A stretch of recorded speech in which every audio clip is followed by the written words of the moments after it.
So today I'm using this Huda Beauty Rose Quartz palette for the first time. I stared at it for a few minutes thinking, what do I want to do with this? And it's kind of, I think, kind of rare to see gray tones in a neutral palette. So I think I want to play with those first.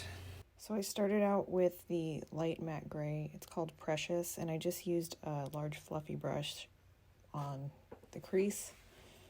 And then I moved on to a smaller fluffy brush just to add a little bit more color deeper in the crease.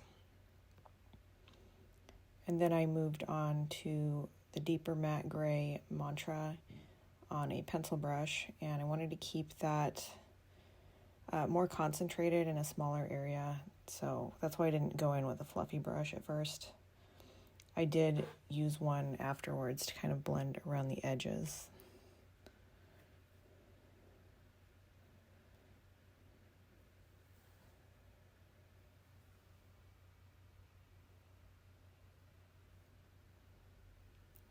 And I wanted to try using this light pink just to see how well it would show up against my skin tone. Usually this type of shade, it kind of gets lost on me. It just looks like my skin, but I thought this one had enough pigmentation that I could tell that it was a light pink.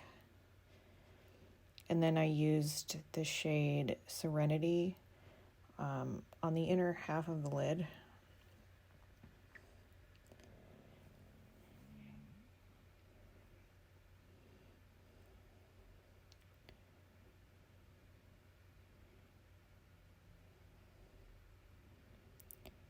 And I used Aura on the outer half.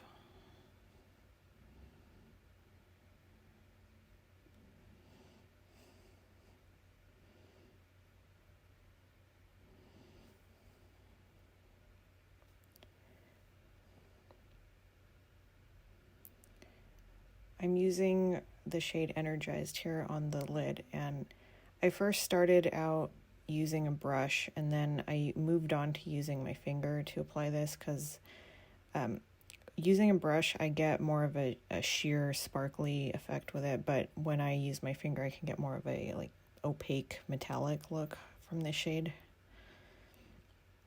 And then I just used my brush on the edges to fade it out. And then I used Serenity again. That was the shade I used on the inner lid earlier, so I'm now running that on the lower lash line.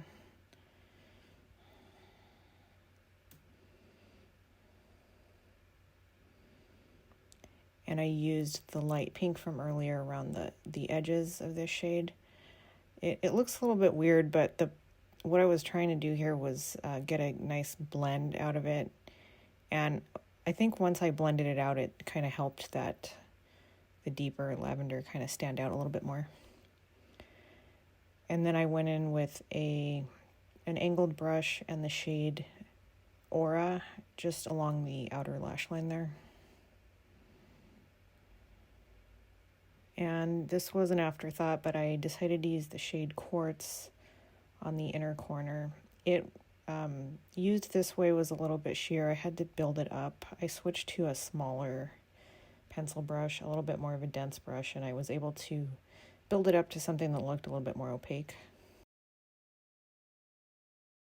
I'm going to just leave it at that. I'm going to put on some mascara and probably just like a nude eyeliner, and that'll be it. So what I focused on today was this row of two columns of 6 shades there. Mostly cool toned except for that one top shade. I'm pretty happy with how everything worked. I did get a little bit of fallout from this center shade that was Energized. For being a cream, usually creams don't have shimmer fallout, and it isn't truly a cream. It's somewhere in between a powder and a cream. But so again, I'm pretty happy with how everything applied. So we'll see how it wears throughout the day. So here's everything all completed.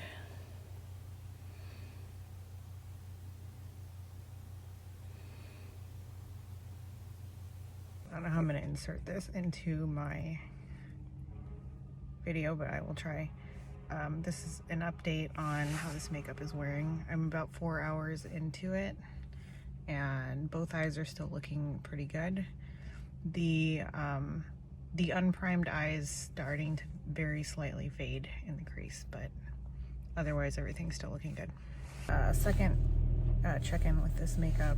I'm about 7 hours in, and the eye that is not primed is starting to show some obvious creasing. The other eye that is primed is still looks good. This is my last check-in with this makeup. I am 11 hours into wearing this. The primed eye actually still looks good, surprisingly. A lot of eyeshadows wouldn't have lasted this long. The unprimed eye looks pretty bad though, so I'll give you like a little bit of a somewhat of a close-up. But with primer, I'm impressed.